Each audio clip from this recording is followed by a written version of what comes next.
서울 부동산 시장이 불어온 냉랭한 바람.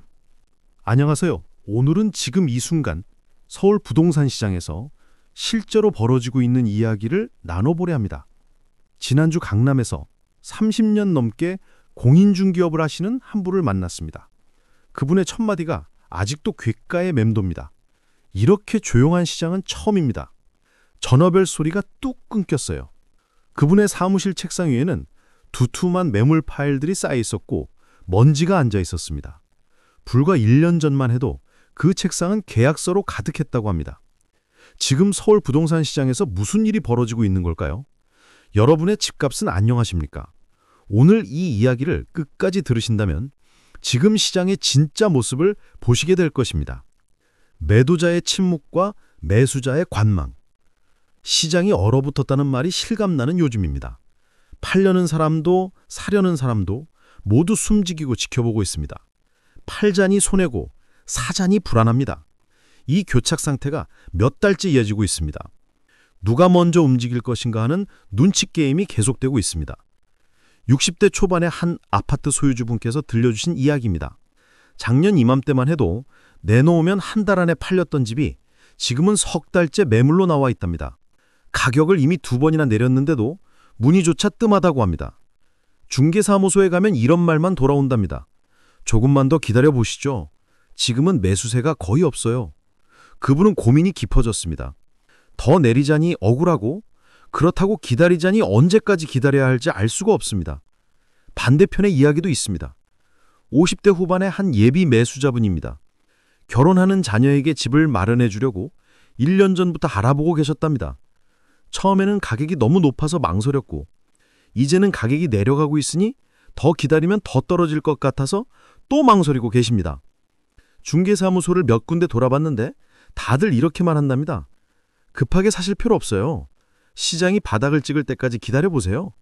그분은 혼란스럽습니다. 그 바닥이 언제인지 누가 알려주지 않기 때문입니다.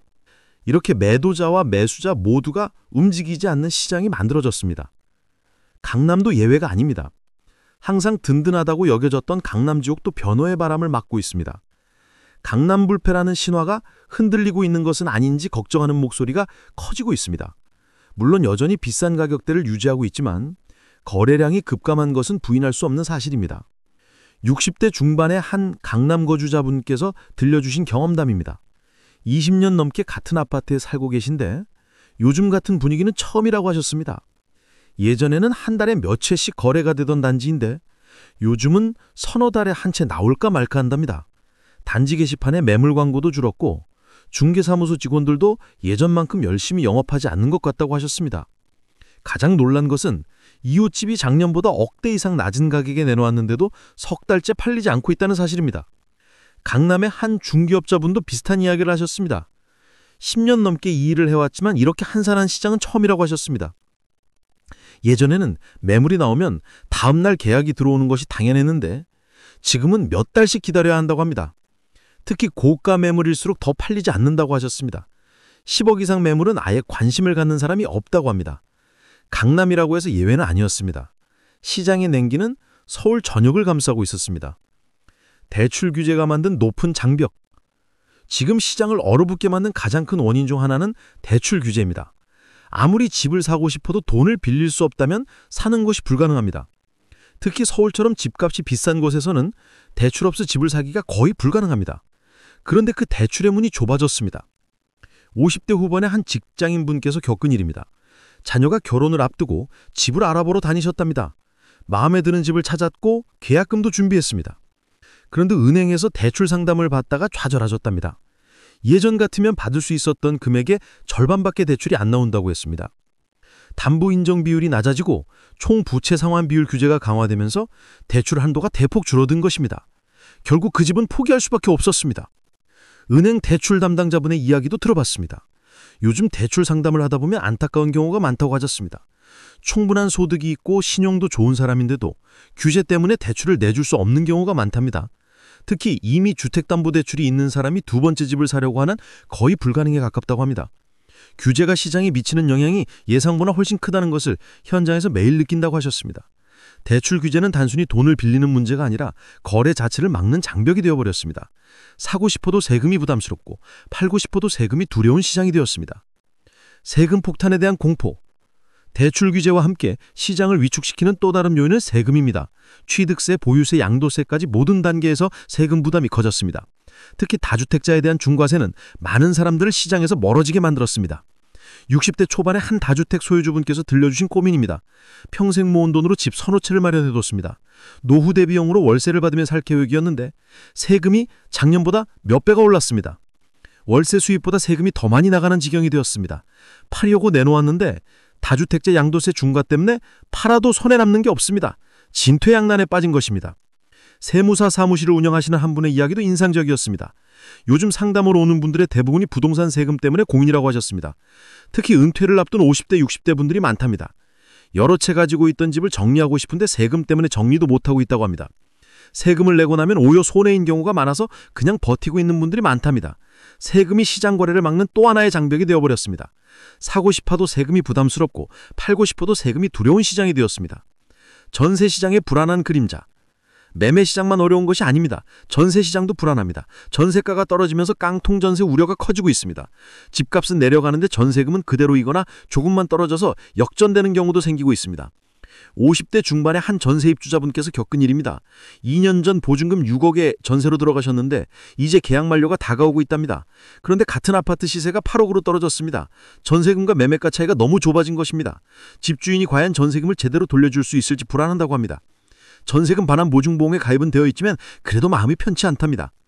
부동산 전문 변호사분께서 들려주신 이야기는 더 심각했습니다. 요즘 전세금 반환 관련 상담이 부쩍 늘었다고 하셨습니다. 집주인이 전세금을 돌려주지 못하는 경우가 늘고 있답니다. 집값이 떨어져서 집을 팔아도 전세금을 다 갚을 수 없는 상황이 생기는 것입니다. 특히 빌라나 오피스텔의 경우는 더 심각하다고 합니다. 전세 시장의 불안이 매매 시장의 위축으로 이어지는 악순환이 계속되고 있습니다. 전세로 사는 사람도 전세를 놓은 집주인도 모두 불안한 시장이 되었습니다. 지역 간 양극화가 심해지고 있습니다. 서울 안에서도 지역별로 상황이 다릅니다. 강남, 서초, 송파 같은 지역은 가격이 내려가도 거래가 거의 없고 강북이나 외곽 지역은 가격도 많이 떨어지고 거래도 뜸하대가 같은 서울인데도 완전히 다른 시장이 형성되고 있습니다. 60대 중반의 한 강북 거주자분께서 들려주신 현실입니다. 20년 넘게 같은 동네에 살고 계신데 요즘 같은 동네 분위기가 가라앉아 있답니다. 집값이 1년 새 10% 이상 떨어졌고 매물은 많은데 사려는 사람이 없답니다. 중개사무소마다 매물 광고가 가득한데 계약 성사는 거의 안 된다고 합니다. 반면 강남 쪽은 가격이 조금 떨어져도 여전히 높은 가격대를 유지하고 있습니다. 부동산 시장 분석가분의 설명입니다. 지금은 양극화가 심화되는 시기라고 하셨습니다. 선호 지역은 가격이 떨어져도 바닥이 있지만 비선호 지역은 바닥을 알 수 없다고 합니다. 특히 교통이 불편하거나 학군이 좋지 않은 지역은 더 큰 타격을 받고 있답니다. 지역 간 격차가 커지면서 서울 안에서도 부동산 빈부격차가 생기고 있습니다. 어디에 집을 가지고 있느냐가 자산 가치를 결정하는 시대가 되었습니다. 영끌 세대의 한숨. 높은 가격에 영혼까지 끌어모아 집을 산 젊은 세대들의 고통이 커지고 있습니다. 집값이 오를 거라 믿고 대출을 최대한 받아서 샀는데 집값이 떨어지면서 빚만 남게 된 경우가 많습니다. 50대 후반의 한 부모님께서 들려주신 자녀의 이야기입니다. 30대 후반인 아들이 3년 전 신혼집을 샀답니다. 당시 시세가 최고점이었는데 지금 집을 사지 않으면 평생 못 살 것 같다는 조급함에 샀다고 합니다. 대출을 8억 가까이 받았는데 지금 집값이 1억 가까이 떨어졌답니다. 매달 대출이자만 100만 원이 넘어가는데 집값은 떨어지고 아들 부부는 밤잠을 못 이룬다고 합니다. 부모로서 도와주고 싶지만 부모도 여력이 없어서 안타까울 뿐입니다. 은행 여신 담당자분의 이야기도 비슷했습니다. 요즘 젊은 대출자들의 연체율이 조금씩 올라오고 있다고 하셨습니다. 금리가 오르면서 이자 부담이 커졌고 집값까지 떨어지니 버티기 힘들어하는 분들이 많답니다. 특히 변동금리로 대출받은 분들은 이자가 당초 예상보다 훨씬 많이 올라서 고통스러워한다고 합니다. 영끌 세대의 한숨이 시장 전체를 무겁게 만들고 있습니다. 집은 자산이 아니라 부담이 되어버린 사람들이 늘고 있습니다. 중개업소의 한산한 풍경. 시장이 냉기는 중개업소의 풍경에서도 느껴집니다. 예전에는 손님으로 붐비던 중개업소들이 이제는 한산하며 중개업자들도 생계가 어려워지고 있습니다. 60대 초반의 한 중개업자분께서 들려주신 어려움입니다. 30년 가까이 일을 해왔지만 요즘이 가장 힘들다고 하셨습니다. 한 달에 계약 한 건 잡기도 어렵습니다. 임대계약이라도 몇 건 나와야 사무실 월세라도 낼 수 있는데 그마저도 뜸하답니다. 주변 중개업소들도 문을 닫는 곳이 생기고 있다고 합니다. 오래 버틴 곳들만 근근히 버티고 있는 상황입니다. 같은 동네에서 20년 넘게 중개업소를 운영하시는 또 다른 분의 이야기입니다. 예전에는 하루에도 몇 팀씩 매물 보러 오는 손님들이 있었는데 요즘은 일주일에 2팀 올까 말까 한답니다. 전화문의도 거의 없고 사무실에 앉아있는 시간이 무료할 정도로 갑니다. 중개업자들끼리 만나면 언제쯤 시장이 살아날지 걱정하는 이야기만 나온답니다. 중개업소의 한산한 풍경은 시장의 온도를 그대로 보여줍니다. 이제 어떻게 해야 할까요? 시장이 어렵다는 것은 분명합니다. 하지만 어려움 속에서도 현명하게 대응하는 사람들이 있습니다. 무작정 불안해하기보다는 현실을 정확히 파악하고 자신의 상황에 맞는 선택을 하는 것이 중요합니다. 50대 후반의 한 현명한 투자자분께서 들려주신 조언입니다.